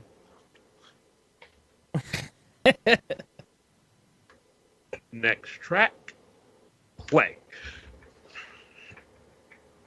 And then takes the headphones off, and doing like runs back to the front of the stage and fucking, fucking shaking my titties and shit. Oh, fuck yeah, bro. Are you guys excited for Rick Springfield? Right, and then we're like, excuse me, are you the opening act for Rick Springfield? Are you Rick Springfield's granddaughter? Because I'm pretty confident she might as well have been. Yeah. But yeah, everything you just described, and I don't care to shame on anyone's stylings of music. The girl could rock it, but her taste in music was the same shit that it was house music. It was the shit that you put on in the speakers over the monitors when everyone's shuffling for their seat at a real show. But she was trying to act like she was DJing it, and I was like, no, your 1999 Napster playlist isn't going to cut it here. You're not going to play DJ Cool through its entirety and expect me to fucking be like, yeah, I love your mixing skills. Like, it's already a mixed track. Like, you're not mixing it with anything. Okay. And then she's just like, I kept thinking she was like she's like the hype man, but she's like, at the end of it, again, I gave her all the credit in the world until the end of it when she was like, all right, that's my set. I hope you guys enjoy yourselves. And I'm like, motherfucking goddamn it. And then, I don't know, the treasure trove that is Rick Springfield here.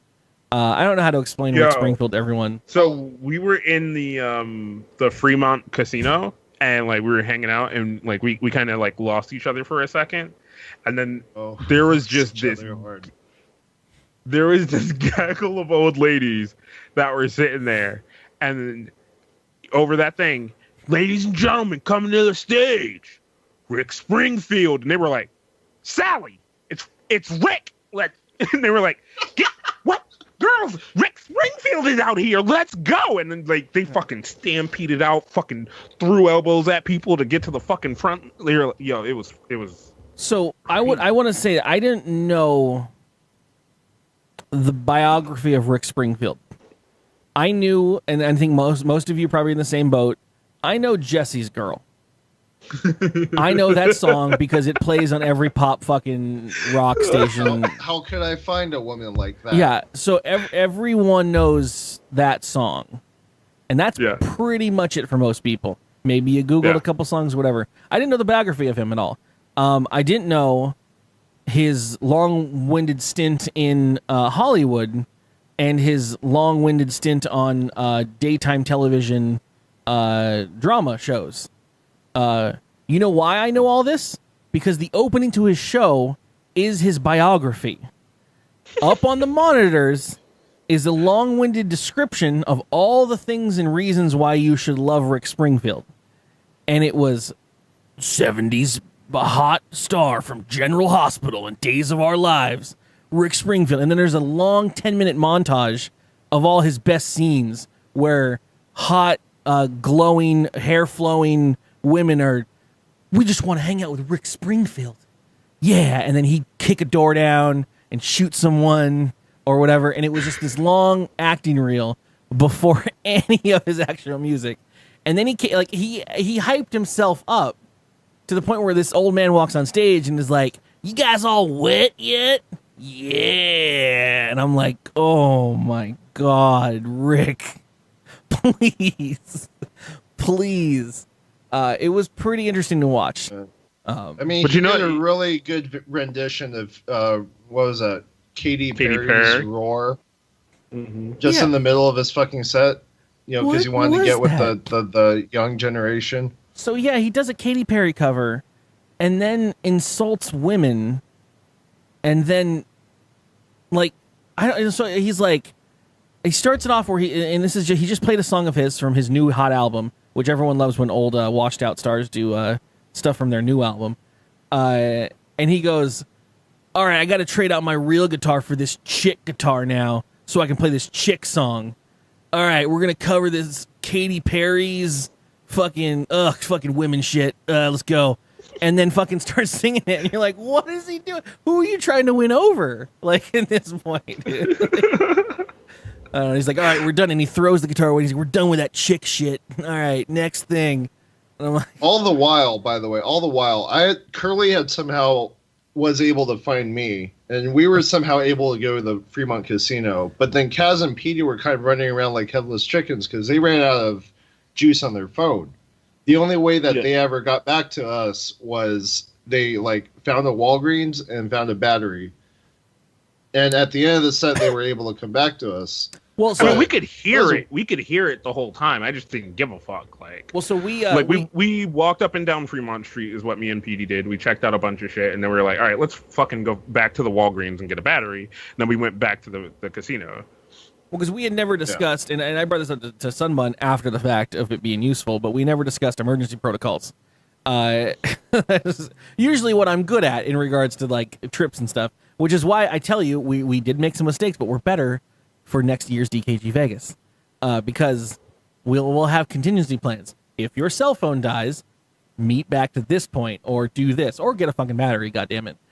If you have no more money, or someone kidnaps you and it's a day later, meet back here at this point. You know, because I was like, I don't know if they're gonna get a battery or not. If they don't, I mean, if you don't, you get a cab and you go back to the room. And I would say the most I would do is I would say if I was lost and I didn't have the ability to buy a battery, I would go back to the car and wait for the car. And then if I got there and the car was gone, the Walgreens was next to where we parked. Yeah, so that's why we were like, if anything, we'll just wait by the Walgreens when shit starts to die down. Yeah, but then we were like, fuck it, let's just walk around and look at shit. And then I was like, all right, you know what? Fuck it. Let's go back to the Walgreens. And Petey was like, fuck it. I'm going to buy a battery. Because I remember Petey's phone was dead way early. And then later in the evening, you were like, yo, you got that battery pack? And I was like, yep, here you go. And you're like, and a cable? And I was like, nope. For my phone, but not yours. But I was like, oh, that makes me Kaz's battery's dying too. But regardless, we had fun. I wandered to try to find liquor. No, we had fun, yeah. A lot of fun. The fucking Fremont Casino didn't they sold daiquiris, but they wouldn't put it in my cup, and they wanted to charge $30 for the fucking daiquiri. So I was like, I'll just go find a machine, which was a mile away. But I got to see a metal band cover, a cover metal band. They just did an array of hair metal band stuff, which was enjoyable. And then I got to see a Devo cover band, which is a blast. Yeah, we saw that. That was interesting. That's pretty sick. Yeah, but before we get away, the best part of that Rick Springfield thing was, like you said at the end, like, because we're kind of talking as it was happening, was you were like, did you just see what the fuck happened? And I was like, no, I wasn't really paying attention. You were like, this motherfucker walks off stage and they start playing Jesse's Girl as his fucking like out music. No, and everybody's like, what the fuck? So I had left the Rick Springfield area, and I didn't know. I mean, I assumed that they were going to play Jesse's Girl. I was making the joke. I'm that asshole that's like the Freebird play asshole guy. Or like, he starts to come on stage, and I'm like, yo, play that song we all know you're going to play. Yo, play Jesse's Girl. I don't want it. What's it? Is this Jesse's Girl? No, this ain't Jesse's Girl. I only know one song. Play that one song. And I thought I was the asshole for it, but then I got into the Fremont Casino, and people were saying it too. Like, is he going to play Jesse's Girl? Is he going to play it? Is he going to play it? When is he going to play it? And apparently, as far as I understand, he didn't play it. He went through the whole set, and I mean, maybe he got the balls to do that because it's a free show, so fuck him. But he didn't play it. He even went off stage, ended his show, came back on an encore, and didn't play Jesse's Girl. And I was like, wow. And so I came back and I heard the encore, and he's playing some shit from whatever album, and then he kicks on the stage. He's like, yo, God bless. We're done here. And so is anyone else that knows like sound engineering for buildings and whatever, at that point, lights come on and you hit the house music. And the house music is usually a very safe, baseline alternative rock fucking collection, easy listening music. Unfortunately, and I don't know if this is an accident, but that collection almost always includes a copy of Rick Springfield's Jesse's Girl. And so if it was just a confluence of issues, as soon as he's like, God bless, guitar down, roadies come up, start packing up shit, lights come on, the security guards start waving people out, house music comes on, and it's like, don't you wish that you had Jesse's Girl? Da, da, da, da, da. And everyone's like, yo, he's playing it. And everyone looks at the stage, and I'm in the casino, and everyone's like, where is he? What? Oh, yeah, the show ended. What the fuck?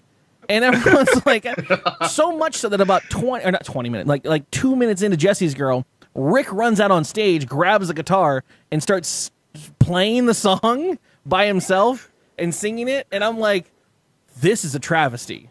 Someone is getting cut for what's happening right now.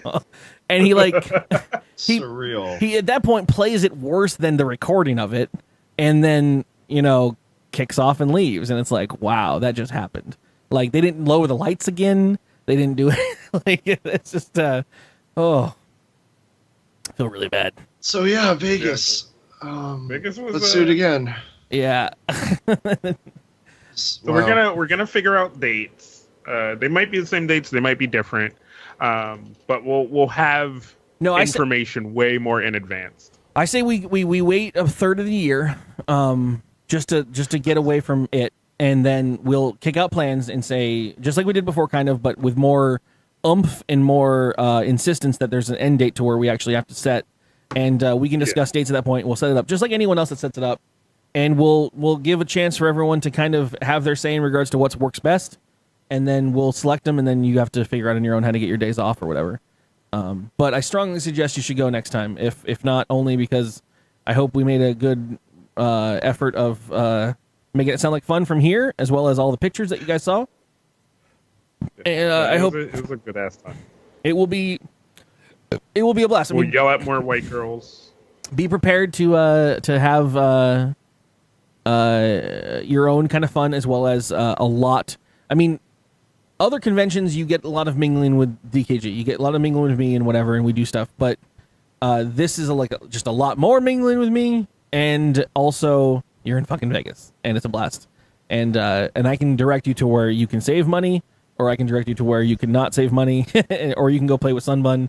And you can at the Pai Gow poker and baccarat tables. Hell, what the fuck is Pai Gow? Oh, one more thing. I don't think we ever figured out how to play baccarat. We did. It's basically war. God damn. What's- Yo, these two motherfuckers. You bet. And baccarat. You bet on the bank or you bet on the player. Usually you bet on the player. That's it. I had to hear this the whole time. Or the bank. So basically, in the last 10 years or so, Vegas has become this kind of destination for all the Chinese people to go when they're not in China to waste spend all their money. So literally every sign in Vegas was first in English and then in Chinese and then in every other language. Yeah. So that's one. Two, literally every casino had all the Asian games because, again, signification. So next to the roulette is like a billion baccarat tables, and then like a couple of Pai Gow and a couple of war or whatever. And so, the 3 or 4 or 5 of us just kind of walk the floor, and we look at the baccarat table, and every baccarat table is really similar. They have a bunch of notepads and a bunch of pencils, and then like a LCD screen with stats, and something about a monkey and the sloth, and like there's like making sure that you bet on the house or you bet on the player, and I got it's it. supposed to be like the next step up from slots in terms of like chance based game. The idea of it is that, from what I understand, is that mostly in obviously everything in a casino is going to be house favored. The house is favored for everything, and those how much it's favored is how much the real people play those games. You're going to usually lose money on slots, despite Sunbun's record. You're usually going to lose at roulette and a higher thing. People flock to blackjack because blackjack has a greater odds for the player versus the house. It's still in the house's favor, but it's less. Now, there are tons of games that have this, and this is what I understand. There are tons of games that have better odds towards the player than other games. Not obviously over the house, but than other games. But usually, the skill to get to that point is the part that is the barrier to entry. So to play the blackjack in a way that you're actually going to get those good odds, you have to know how to play blackjack, and you have to know how to play it well, and you have to know how to read cards enough to not get caught, and blah blah blah. Like, you have to actually have the skill for it. Baccarat is literally the lowest. There's no entry in regards to skill, and it has the best odds you can get up to the point of like blackjack. Or so much so that, because when you bet on the hand for the banker, or the bet on the hand for the player, the banker has a tendency to win more than the player. So you basically can go with either of those, but you want to bet mostly on the banker.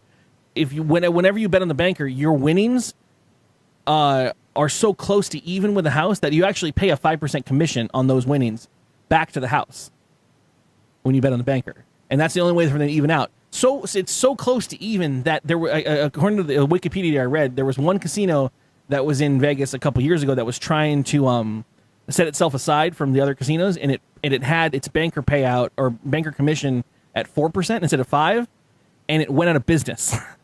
They're so tight in regards to the odds that they have to do that, and it's literally just do I double my money or not? Do I double my money or not? Do I double my money or not? Over and over again.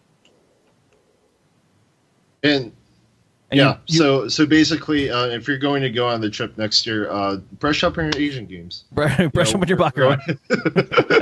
Brush up on your baccarat. Balls deep. I do We're gonna go back to love that the Asian dream. casino and fucking bet hands, bro. I know we didn't do it this last time, and it was mainly because I lost money before everyone else did, but like, I want to set aside a fund that I'm like, I'm going to use this only for this. I want to sit at a table with just I want to have the whole table DKG kids. And I want to sit there with cigars, and I want to just fucking gamble for a while. I don't even care if I win. I just want to sit there and play cards, real human table DKG kids. That's all I want. Like, I'm fine with losing money or whatever. But I just at the point where we were actually going to do that, like, I was like, yo, I can't lose another $20. Oh yeah, no, we were sad. Like, yo, man, I can't do it anymore. I can't do it anymore. Brush up on your peggle as well. Your peggle skills need to come into play. Oh my god, dude, I'm not. No, we can't talk about the peggle machine. can't talk about the Peggle machine. Monday. There's Peggle, there's Acid Pandas, there's a fucking Britney Spears slot machine. Yeah. That's like, what the fuck? I'm playing the Britney slot machine next time too. Like, That one paid off. The Peggle machine sucked me in because it got me, dude. Right, the first time I sat down and it was like Peggle, bro, and I was like, oh shit, and I fucking hit all the little bonuses and shit, and then I was like, all right, maybe a reroll, and it was like, you're never getting a Peggle ever again, dude. So for me, I looked at the Peggle machine and I said, no, I'm not going to fall for this. I'm never going to get the feature. I'm never going to play it. And then we sat there and we looked at Peggle for a while because it was entertaining. And that girl was there and she got like 3 features in a row. And she's like, I'm playing Peggle all day. I'll let my husband roll a Peggle. I'll do a Peggle as well. And she's winning it and left and right and she's knocking fucking balls. And then Kaz is like, I'm in a bit. Kaz rolls a couple bucks in it. He's playing the Peggle feature. And I'm like, okay, this game lets you play Peggle. I go sit down and put 20 bucks into it, 20 bucks again, no feature, no nothing, 40 bucks gone. And I'm just like, all right, like fucking done. Goodbye. Yeah. That's Vegas. And then we watched the old lady next to us hit like 8 minor jackpots in a row and then just fucking... Yo, she buffaloed like no buffalo had ever buffaloed before. It's, oh my God. And she just never walked away, dude. She's still there to this day. To this day, she's still at that machine. She had put like $50 in. I want that jackpot. $50 in her machine. Slots. Ching ching. Feature. Mini win. Mini major win. Mini win. She's like, I want the fucking higher win. I don't want the fucking keep rolling. I want the higher win. And she's up like 300, 400 bucks.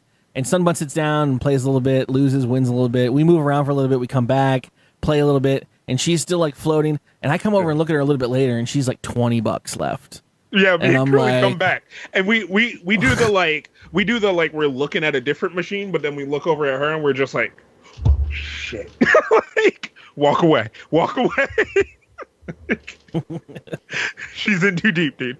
Like, god damn, man. You gotta know when to walk away. Those are the moments that I lived for, though. So yeah, gambling's bad. If I get too drunk, I'm gonna run over to people and just be like, "Cash out!" and just go like, tap it and run. Get out! Run, bitch! You stupid! You stupid! Stop being stupid! I saved your How life. much you up? Cash out! I saved your life. I saved your life. Stop over your head. Go eat dinner. Christ, no. But yeah, TJ Phrase of endless apps. It's gonna be great. You'll love the wings. One of the things I should iterate though is that I mean, yeah, we did a bit of everything, right? So some of the things might not be your style, either drinking or gambling or whatever. But we really spent a lot of time eating food and walking the strip. And honestly, we actually, if we had more time or had better time management, we would have seen a show or money. I guess we would have seen a couple shows. Like so I strongly suggest, like, if it may not seem like it's your full thing, rethink, because dkgVEGAS is going to be a blast next year, and I know a lot of people that felt like they were sad that they missed out this year, and don't be the guy that's sad because you missed out next year.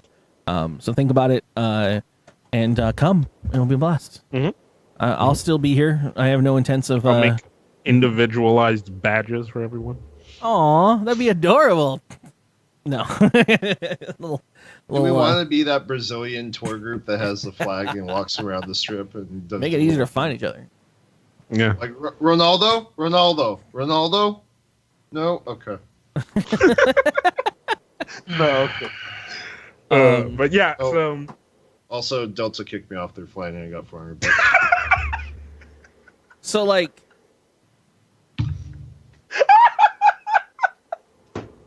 I mean, I don't know where the racism might come into play, or the stereotyping, or whatever, but you little fucking...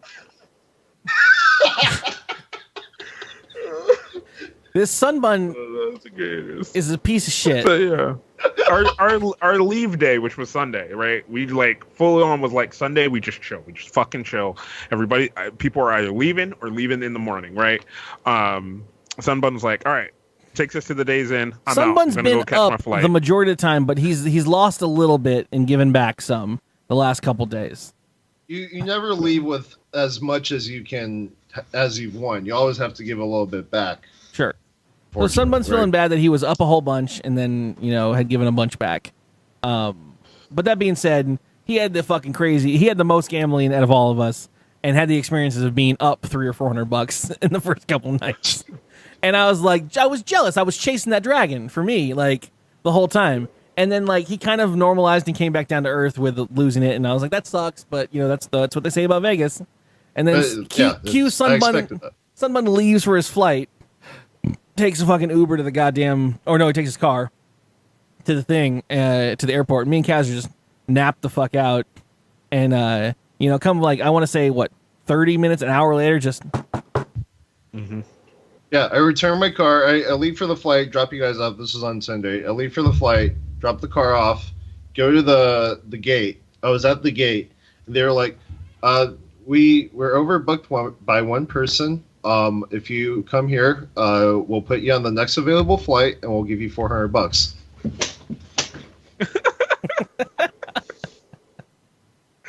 And the next available flight was still on the same day, so I'm like, okay, cool. You know, I'll just get home a little bit later. So someone knocks on the door. So I raise my hand, and I'm like, yes, me, yeah, okay. And then I leave the airport, take an Uber back, and I'm like, okay, so this is their room? Okay, cool. I'm like, hey, he put a message in the Discord, and I didn't really like read through it because, like I said, me and Curly were like just playing Hearthstone and laying in beds, and it's just like something. I was like, what the? I don't know what Sunbun's talking about, and you're like, what is he talking about? I'm like, I don't know what he's fucking talking about. But then, yeah, like 30 minutes later, I'm like, what the fuck is that? And they're like, oh, it's Sunbun. Sunbun's back. He's like, yeah, they gave me $400 and kicked me off the plane. We're like, what? So now you're up $400. Just at that point, done and done. Vegas trip done. Yeah, it's the pinnacle of gambling. Like, it's great. A little low. I never get anything whatsoever from any airline. Then again, I need to read your rules and fucking regulations of your rights as a passenger or something, because you know. Here's the greatest part, and you know, I think we're dragging a little bit long, but here's the greatest part. They give me the first sheet. And it's like, okay, here's your $400. Just use this to cash in. And then, like, stapled behind that sheet is like 13 pages of cardstock with all of the rules and regulations and my rights as a passenger. Which I'm going to use from now on against other airlines and be like, because I've had like I'm going to send you a copy of this. I've had like a 7-hour layover, and I'm like, I think I'm due some kind of recompense. Like, please, at that point. So, whatever. We learned. Anyway. Long story short, we had a blast. We learned a whole bunch of stuff. Vegas was a blast. I will put out a video of all of our videos and, I don't know, a montage of photos, maybe. I don't know what I'm going to do. I'll put it up. It'll be something simple, just so you can have it. If you wanted to see the rest of it, it's all on the Instagram and the stuff. But, yeah, we had a blast. DKG fucking Vegas, year 0, year 1. I'm going to call it year 0. Year 1? Mm-hmm. It's an alpha. Yeah, it's an alpha. We did the alpha. Yeah, next year's beta. And then it's in beta forever. Test Vegas 12. It'll be great. But yeah, so we'll end this here. This was, again, a weird episode, but just wanted to do a big recap of everything that we experienced. So you guys, I told you guys we'd share it somehow. We tried to do this from the whole point is we tried to do this from the hotel, but the one hotel in the time period that we had slotted for it, literally no internet. I mean, just you might as well have negative internet at that point. So we just sidestepped that and was like, never mind. That was the greatest thing. I came back and Curly's just like, this place has worse internet than you. And I was like, I mean, satellite uplink, right? Yeah, I love being back in 2003. It's cool. You know my struggle. All right, but that's it for that. Thank you for listening to our bullshit story. I know some of you are probably like, fuck off with your stories, but you know, hey, sometimes story time is the best time. Listen to the podcast, follow the channel, Drunk Kids Gaming, youtube.com/drunkkidsgaming, where you can see all these videos if you care. Other than that, we'll be back next week with more podcast stuff. Guest stories, games, shenanigans, food, whatever. Otherwise, you'll see me throughout the week. Video gaming. I mean, we have a lot coming out this week. I mean, it's not pretty. I mean, it's going to be fucking crazy, but Tuesday is Uncharted Lost Legacy. That's going to take over. But I've also still got the Dauntless Alpha. And then next week is Destiny 2's PC beta. Sonic Mania is coming out. I love you all. Goodbye.